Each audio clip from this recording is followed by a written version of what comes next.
जसं तुम्ही म्हटलं की हे मेडिटेशन खूप फायद्याचं आहे, रोज करायला पाहिजे. मी खूप बीकेकडनं ऐकते किंवा बाहेर पण खूप असे मेडिटेशन शिकवले जातात की ज्याच्यामध्ये हीलिंग केलं जातं. म्हणजे एका ठिकाणी बसून व्हायब्रेशन दिले जातात किंवा स्पर्शाने पण हात लावून त्याच्या डोक्यावर हात ठेवून त्याला व्हायब्रेशन, असंही काही या मेडिटेशनमध्ये करता येईल. समजा माझ्या घरात एखादी खूप आजारी व्यक्ती आहे, पेनफुल आहे त्याची सिच्युएशन, त्याचं पेन कमी करता येईल किंवा त्याला थोडं रिलीफ देता येईल, अशी हो, काही आपण टेक्निक आहे? मेडिटेशन मध्ये त्या व्यक्तीला सुद्धा समोर इमर्ज करून हां, हां. त्या आत्म्याला पण इमर्ज करून आपण शक्ती देऊ शकतो आणि त्याच्या शरीराला पण इमर्ज करून आपण त्याचं हिलिंग करू शकतो. त्याला प्युअर व्हायब्रेशन्स देऊन त्याला आपण ठीक करू शकतो. असे तुम्हाला भरपूर अनुभव तुमच्या सेंटरवर येणारे लोक सांगत असतील किंवा तुमचेही अनुभव असेल, एखादा अनुभव शेअर कराल की ज्याच्यामुळे मेडिटेशनमुळे हीलिंग होऊ शकतं? हा, मेडिटेशनमुळे खूप सुंदर अनुभव येतात आपल्याला खरं तर. जसं की एक उदाहरण आहे एका बहिणीचं. एक दिवस सकाळी सणाच्या दिवशीच सकाळच्या पूजेच्या गडबडीमध्ये घरातल्या एका महिलेचा पाय फ्रॅक्चर झाला अचानक पडल्यामुळे. ओके. आणि त्यांच्याच घरामधल्या त्यांच्या ज्या रिलेटिव्ह होत्या त्या आपल्याकडे सेंटरवर यायच्या. तर जेव्हा त्यांचा पाय फ्रॅक्चर झाला तर त्यांना अगदी असह्य वेदना होत होत्या. म्हणजे हॉस्पिटलमध्ये शिफ्ट करेपर्यंत सुद्धा त्यांना ते सहन होत नव्हतं. आणि मग त्यावेळेस त्यांच्या वेदना ऍटलिस्ट हॉस्पिटलमध्ये जाईपर्यंत तरी कमी व्हाव्यात म्हणून ज्या आपल्या सेंटरवर येणाऱ्या त्यांच्या घरामधील होत्या त्यांनी त्यांच्या पायाला व्हायब्रेशन्स देण्यासाठी सुरुवात केली. आणि जसे जसे त्या व्हायब्रेशन देत गेल्या हळूहळू त्यांचे पेन्स कमी होत गेले. म्हणजे थोड्याच वेळात त्यांना असं खूप रिलीफ वाटायला लागलं की ज्यांना टच करू शकत नव्हतो आपण. तर शेवटी त्या हॉस्पिटलपर्यंत खूप सहजपणे पोहोचल्या. तर असं आपण म्हणजे करू शकतो अनेक प्रयोग आजारांच्यावर सुद्धा. हे असे अनुभव अनेक लोकांचे असतील, ह्याच्यामध्ये काही ब्लाइंड फेथ वगैरे तर नाही आहे? नाही, हा सगळा रिसर्च केलेला प्रोजेक्ट आहे. ब्रह्माकुमारीज मध्ये एक खूप महत्वाचा प्रोजेक्ट चालतो की मेडिटेशनमुळे इव्हन आपल्या हार्टचे पण ब्लॉकेजेस ओपन होऊ शकतात. ऐकलंय मी, काहीतरी कॅड म्हणून प्रोजेक्ट आहे ना? हो, जी आपली भारताची जी डिफेन्स ऑर्गनायझेशन आहे DRDO त्याच्याबरोबर कोलॅबरेशननी आपण हा रिसर्च केलेला आहे. आणि त्याच्यामध्ये सगळ्यात खूप लिडिंग रोल त्यावेळेला DRDOचे डायरेक्टर आपले आदरणीय doctor APJ Abdul Kalam sir होते.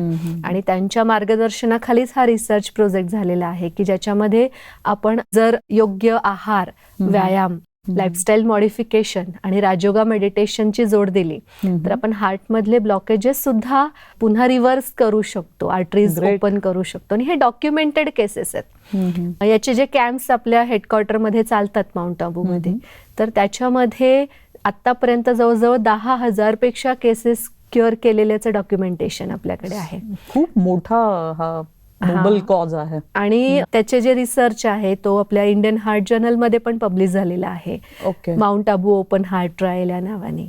म्हणजे ह्या सगळ्या गोष्टी रिसर्च केलेल्या आहेत. ह्याला रिलेटेडच एक माझा प्रश्न आहे, हे कितीदा होतं माउंट आबू मध्ये? ह्याचं काय स्केड्यूल असतं? जर आमच्या दर्शकांचे आजकाल हार्ट प्रॉब्लेम घराघरामध्ये आहे, जर कोणाला यायचं असेल तर काय प्रोसिजर काय याची, कसं येऊ शकतो, थोडं तेही क्लिअर करा ना.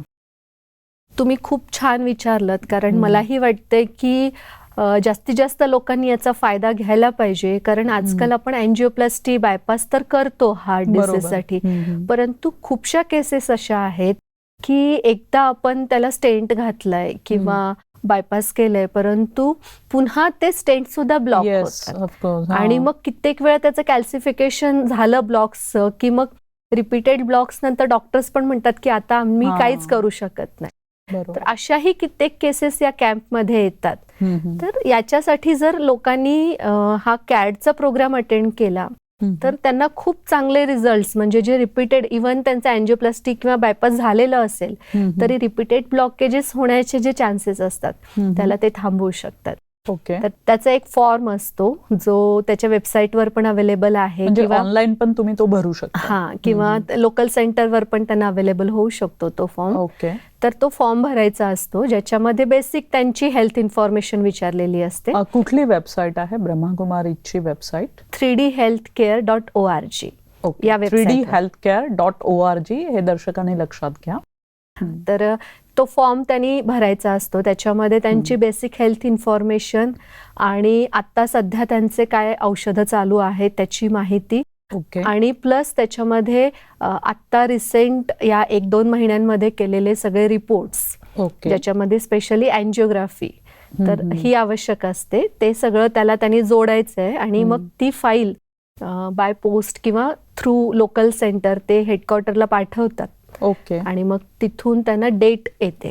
ओके. म्हणजे हेडक्वार्टरमधून त्यांना ईमेल येतो रिटर्नमध्ये की तुम्ही या डेटला तुम्ही अटेंड करू शकता. कारण तिथे वेगवेगळे बॅचेस असतात. अगदी फर्स्ट टाइम अटेंड करण्यासाठी येणाऱ्यांसाठी वेगळी बॅच असते आणि काही जण सेकंड थर्ड टाइम पण येतात, म्हणजे फॉलो बॅचेस पण असतात. तर मग ती कोणत्या बॅचला त्यांनी जॉईन व्हायचं आहे याच्यानुसार त्यांना ते डेट दिली जाते. आणि किती दिवसाचा असतो हा प्रोग्राम? 1 आठवड्याचा असतो. आल्यानंतर त्यांचे पहिल्यांदा चेकअप होतात इथे सुद्धा, बेसिक काही चेकअप्स होतात आणि मग पुन्हा ते शिबिर संपलं की लास्ट पण पुन्हा त्यांचे चेकअप होतात आणि सगळ्या गोष्टी प्रॅक्टिकली तिथं त्यांच्याकडून एक्सपर्ट्सकडून करून घेतल्या जातात. म्हणजे फक्त इन्फॉर्मेशन नाही दिली जात, पण जसा आहार घ्यायचा आहे तसाच आहार त्यांना तिथं प्रॅक्टिकली पण दिला जातो आणि तो कसा बनवायचा त्याचंही ट्रेनिंग दिलं जातं.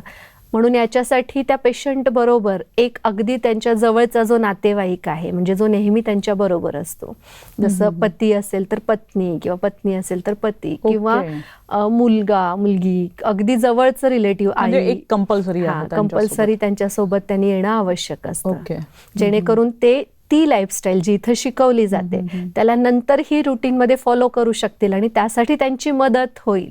म्हणून एक व्यक्ती पण त्यांना ट्रेन करण्यासाठी तिथं सोबत घेऊन यावा लागतो. म्हणजे डाएट, एक्सरसाइज, मेडिटेशन हे सगळं त्या 7 दिवसामध्ये तुम्हाला आणि लाईफस्टाईल मॉडिफिकेशन, लाईफ टाइम.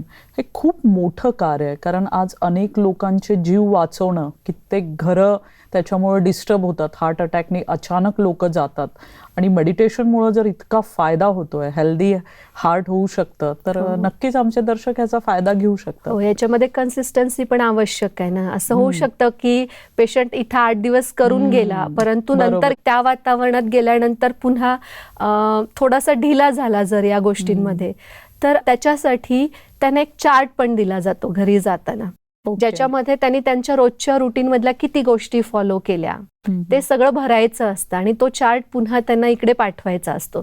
याच्यावरून लक्षात येतं की पेशंट फॉलो करत आहे की नाही. कारण कित्येक वेळा ते पेशंट परत येतात आणि असं म्हणतात की आम्हाला काहीच रिझल्ट आले नाहीत. म्हणजे प्रॉपर गाईडलाईन दिली जाते, त्या गाईडलाईननी तुम्ही जर रेग्युलर त्याला फॉलो केलं, कन्सिस्टन्सी असली, तर नक्कीच तुम्ही हेल्दी, तुमचं हार्ट हे हेल्दी राहू शकतं. हो. ओके.